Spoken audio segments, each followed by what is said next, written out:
but he said, no, this will be a wonderful space for us. So thank you for doing that, and I feel so excited. I almost felt like it's an Eid day, you know, Eid celebration. For me, I got up very early today, getting ready for the Eid day, dressed up, waiting for my car to come so that I can come early here and meet everybody before others come in. So that's excitement I feel. This is a wonderful building. I hope you have a chance to get around to see all these facilities that have been built. And the point that I wanted to mention about the building, it is a self-constructed building. It's not given to some outside contractors to come and do that. It's done in-house. And so wonderfully done. Is it a green building? There's lots of ideas put in the layers and layers of this building. So I'm very happy to have this gathering of this summit, Youth Summit for Social Business. And I want to thank Ashraf, who built this building. Please stand up and we can give applause. We'll be enjoying the building, and we just moved in, so we are new occupants of the building. All the floors that you see are occupied by different companies that we have. So we feel a strong family gathering kind of circumstances every day. We feel very close to each other. So seeing that gathering today to share with you all the things that we do, that will what we do, because we do all the social business we talk about. And that's the beginning and that's our end. That's what we continue to do. And we'll share our experiences with you.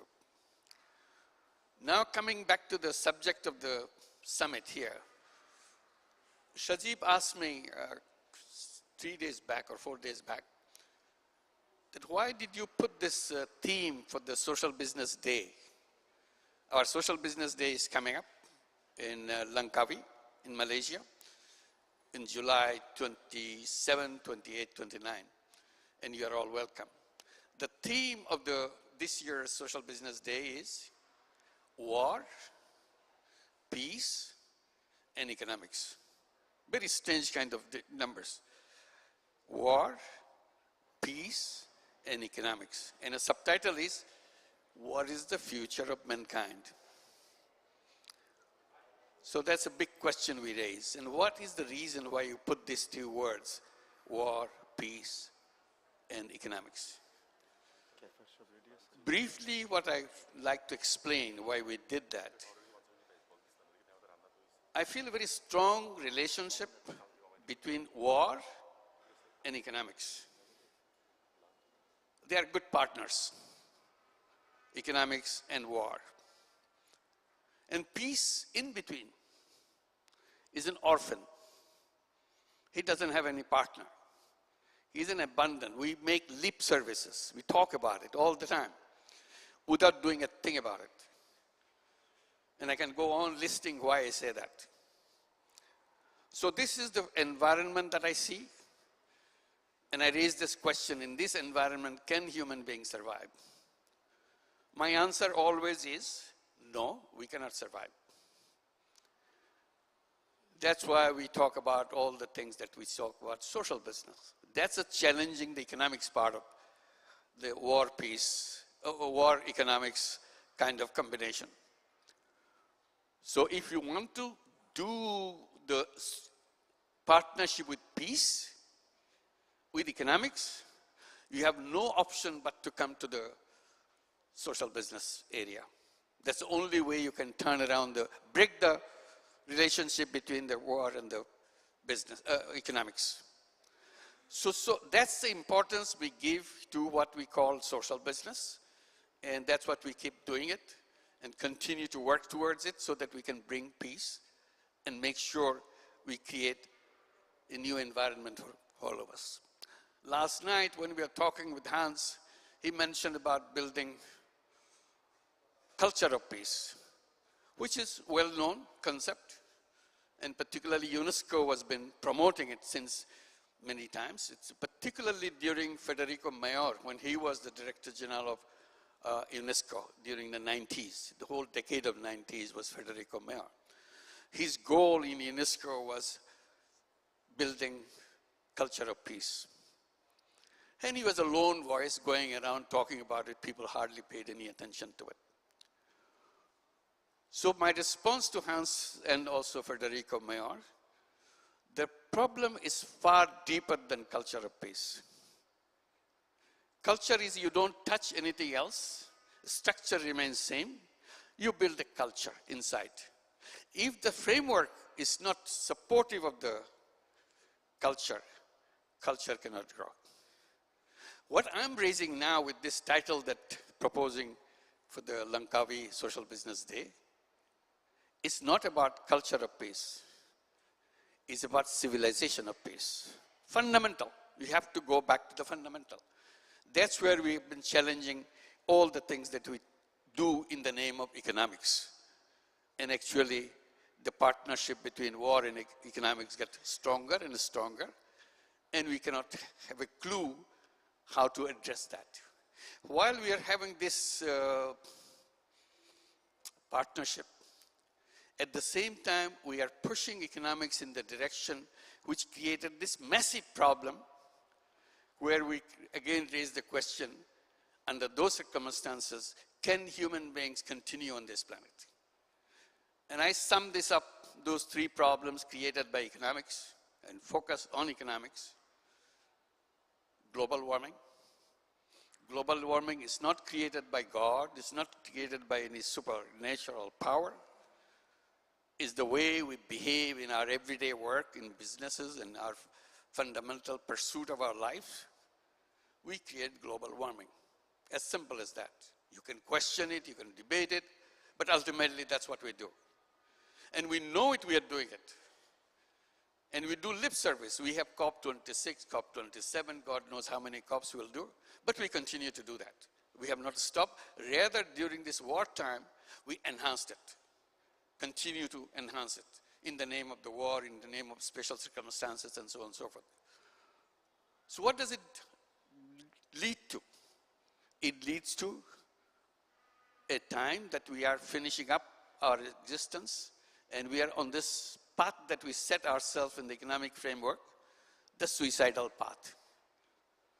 As long as we continue on the suicidal path, we have no options. And that's the direction we are going. So the global warming is an outcome. Wealth concentration is another outcome of this economics. And global unemployment is another outcome of this economics. Unemployment, yes. And we have elaborated in many ways. I called that we have to abandon this civilization if we want to save ourselves and create a new civilization of peace.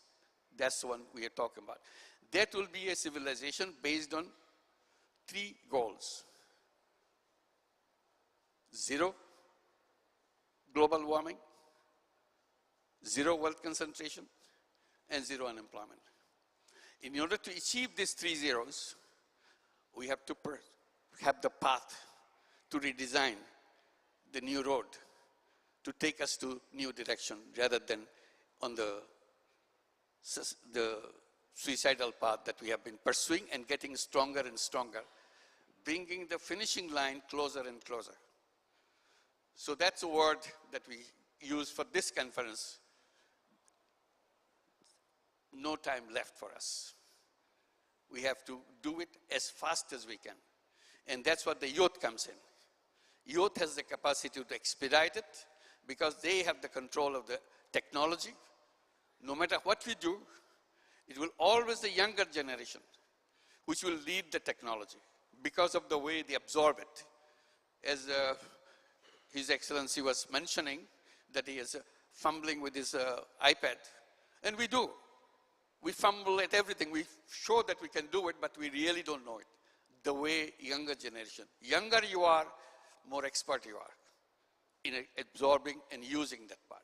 And that's the power we have, and we want to do that. So this is the direction this Youth Summit is all about.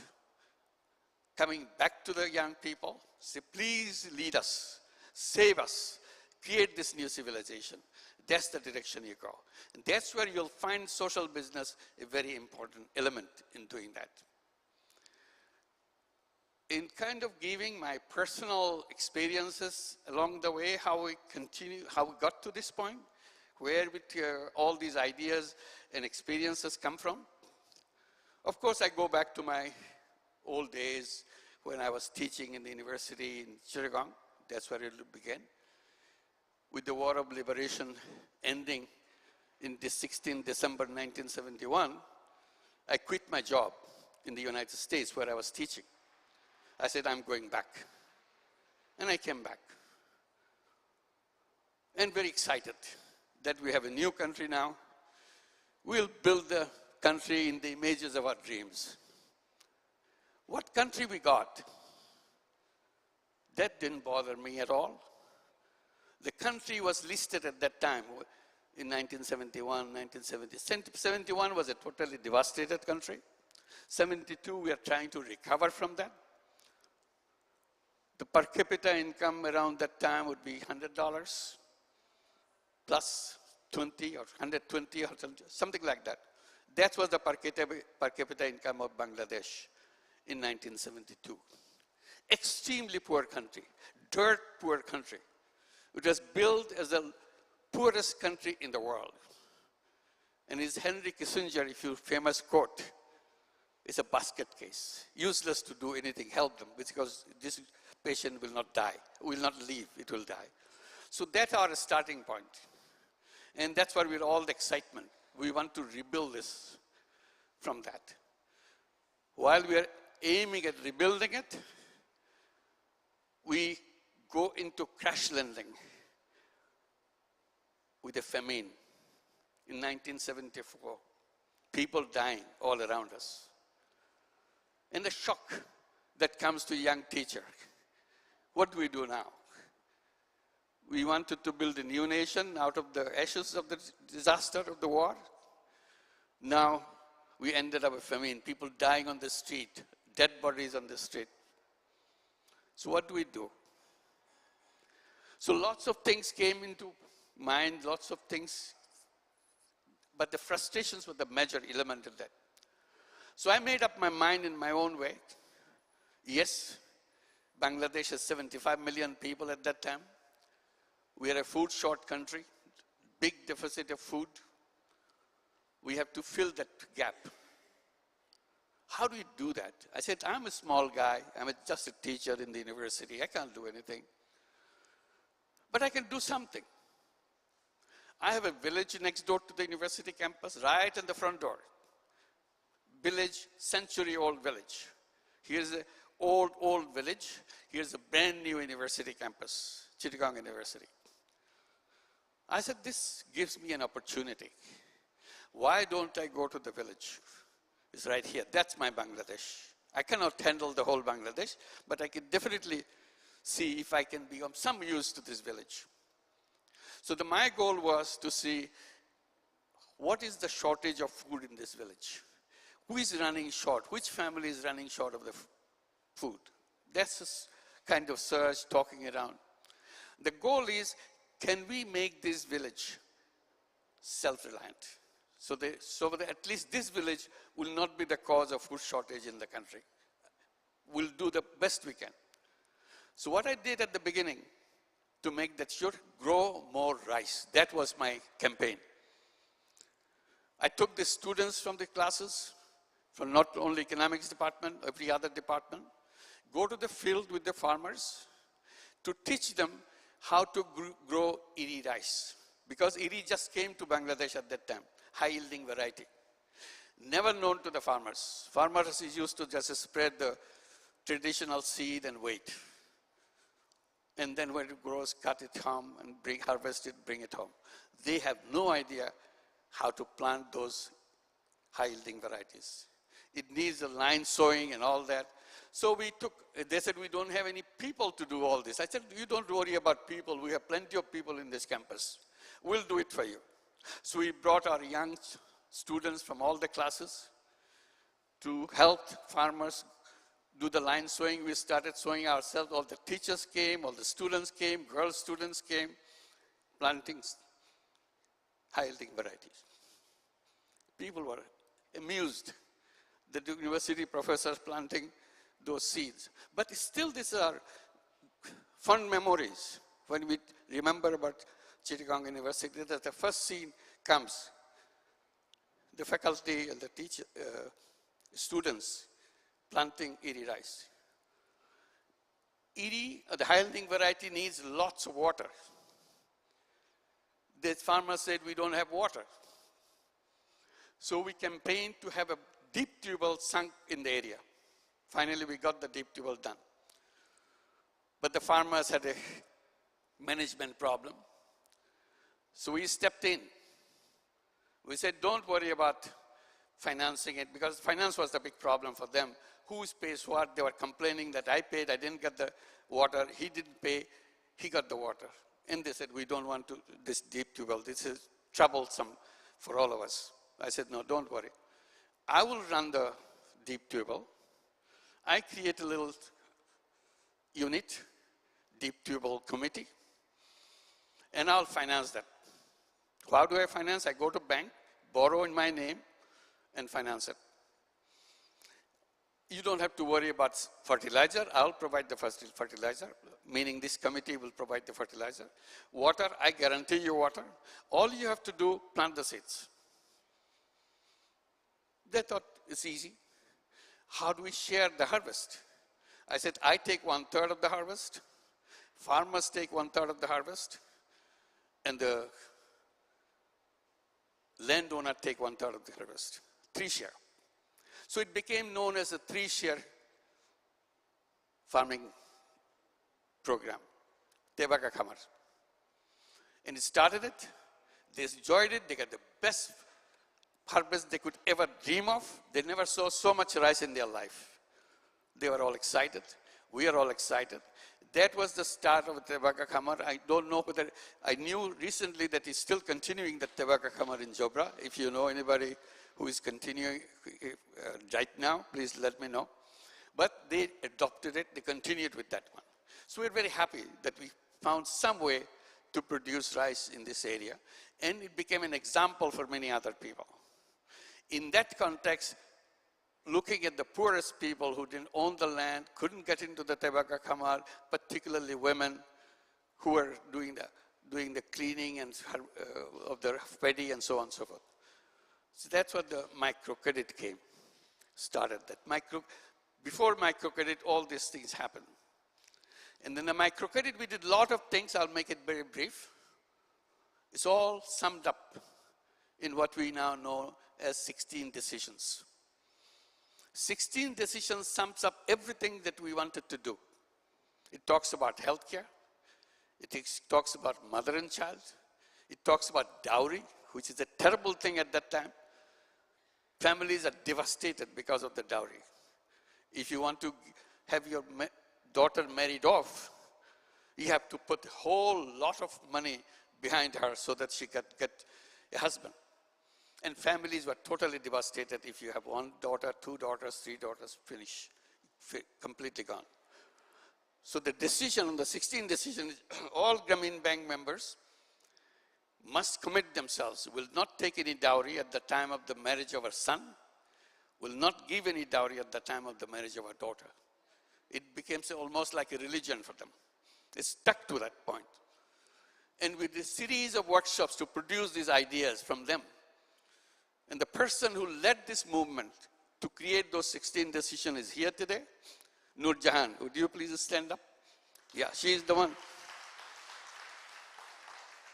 She is the architect of this 16 decisions, which sums up everything that we later on did. Healthcare, education.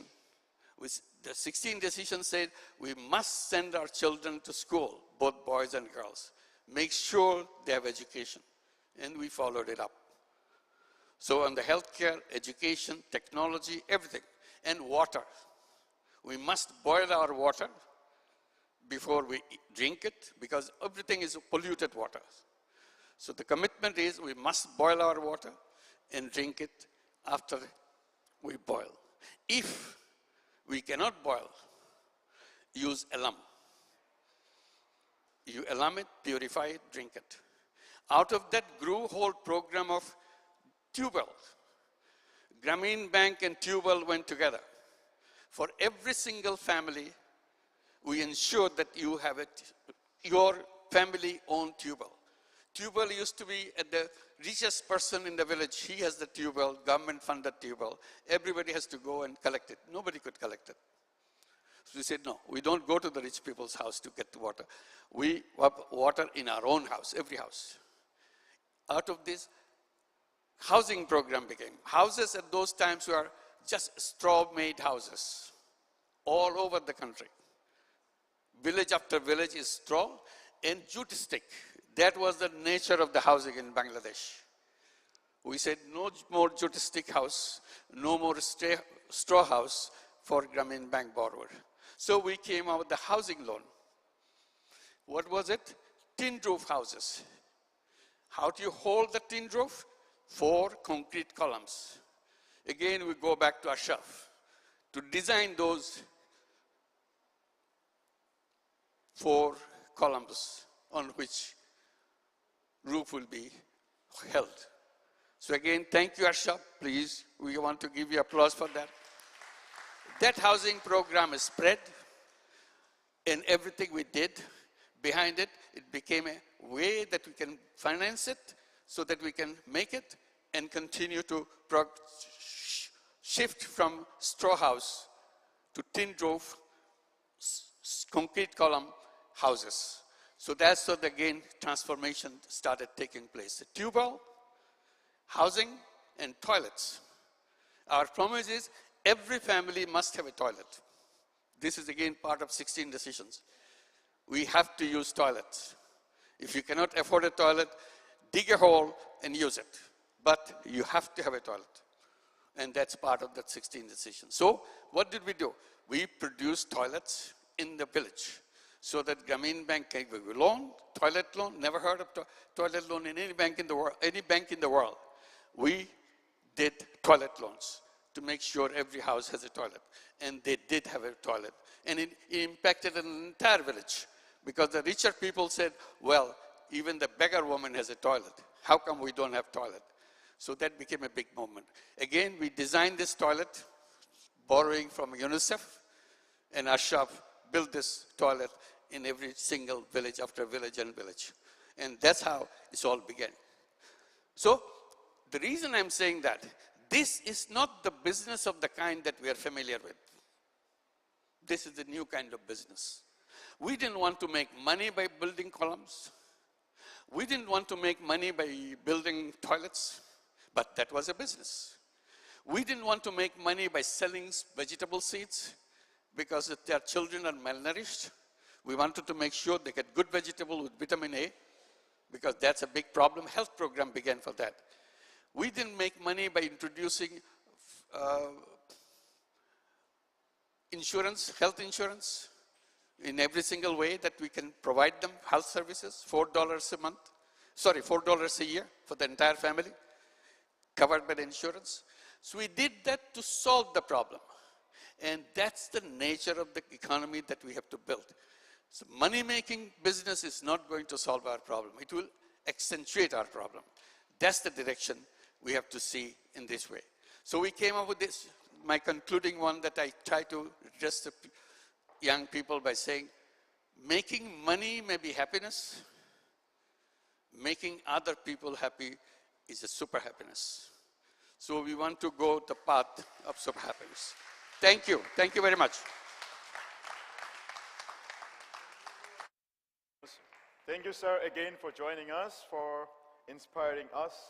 Your words and your relentless pursuit to create a world of 3 zeros. And thank you so much also for teaching us where super happiness lies. And Professor Yunus also talks about creating a world of 3 zeros, right? By the way, right there is a book. If you are looking to buy one, speak to me. I can help you buy one super quickly. But how do we create a world of 3 zeros if we do not become a 3-0 persons, right? What are small actions that we can take, right? You all got a delegate pack, a bag. Most of these things and stuff are produced by our entrepreneurs. We also got plenty of plans for you guys. While you go for home, take one, the one that you like. My request to you, if you like this plant, if you plant it, find 2 other persons in your neighborhood, inspire them, or buy 2 for them. While I was, I think, 8 or 9 years old, I used to go to my father, by the way, who's here, and I'm like, yeah. I'm always asking him, why are you planting so many trees? I mean, like from jackfruit to mangoes to all kinds, right? Thousands and thousands of plants. And he's like, when your sister becomes 25 years old, you are going to need these plants. I'm like, okay. When you want to build a house, you are going to need these plants. Now, when I go back to our villages, the only thing that I see is plants in all our lands, all our streets, and everything. So we love plants and flowers and things, so that this is also a request from our team to you guys who are on site, and everybody who's online, please look for Plant Easy. Duti is also here. You can find her, talk to her, and we will find a way to help you buy your plant. Up next is our coffee break. We have approximately 25 minutes. After this, we do 2 interviews. We meet 7 of our young entrepreneurs who are doing great things. And we also see the Orange Corners Bangladesh launch. And my colleague Rifa advised me to remind you about some house rules. All the delegates, you may have received an email with this pack. I hope you all have registered. If not, get registered yourself again, get your goodie bag, not the plans now. You take them while you leave the summit. All attendees must carry a valid ID card because, for example, we have 3 breakout sessions. 2 of them are going to be hosted here. The 3rd one takes place at level 9. 20 people can sign up. You will have to find my colleague Lamia Hafiz. She will be there. And the sign-ups are going on, so we are going to need to see your ID. Many of you have requested us about the parking. I'm sorry, we have only street parkings available, but next time we try to get better. Lunch and refreshments are going to be available all day. Only when we have a panel, we cannot operate the coffee machine. Rest of the time, it works fine. We highly discourage food waste, so please be mindful of any sort of food waste. If you have a pack or something, we have beans from Garbage Man, a company that we support, a social business company. Utilize those bins. Smoking is strictly prohibited within these premises. Any sort of littering and single-use plastic is discouraged. We tried our best to not have plastic. Personally, I hate plastic, and we inspire you to question you. Tonight, at your dinner table, ask yourself, where is this food coming from? And once you are done eating, where is it going? And the organizers are here to be the nicest hosts ever. If you need anything, any questions about this building, any grooming companies, all the sessions, find us, talk to us. All of them will have a badge that says organizers. And your participation in this event makes it what it is today. We are filming it. We are also taking pictures. If any of you have any reservations in terms of publishing it, you can tell us. And last but not the least, enjoy this break. See you all here at 11:30. Like Hans says, there is no time for bad coffee. Bye-bye.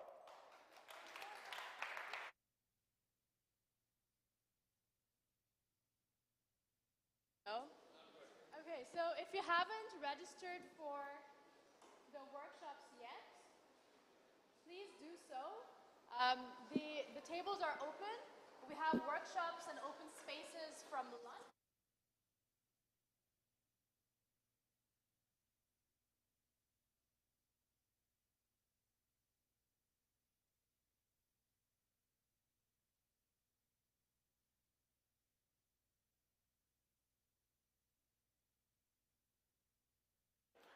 All right, I'll try to be loud. If you want to register for workshops, find us and scan the QR codes. We have 3 locations.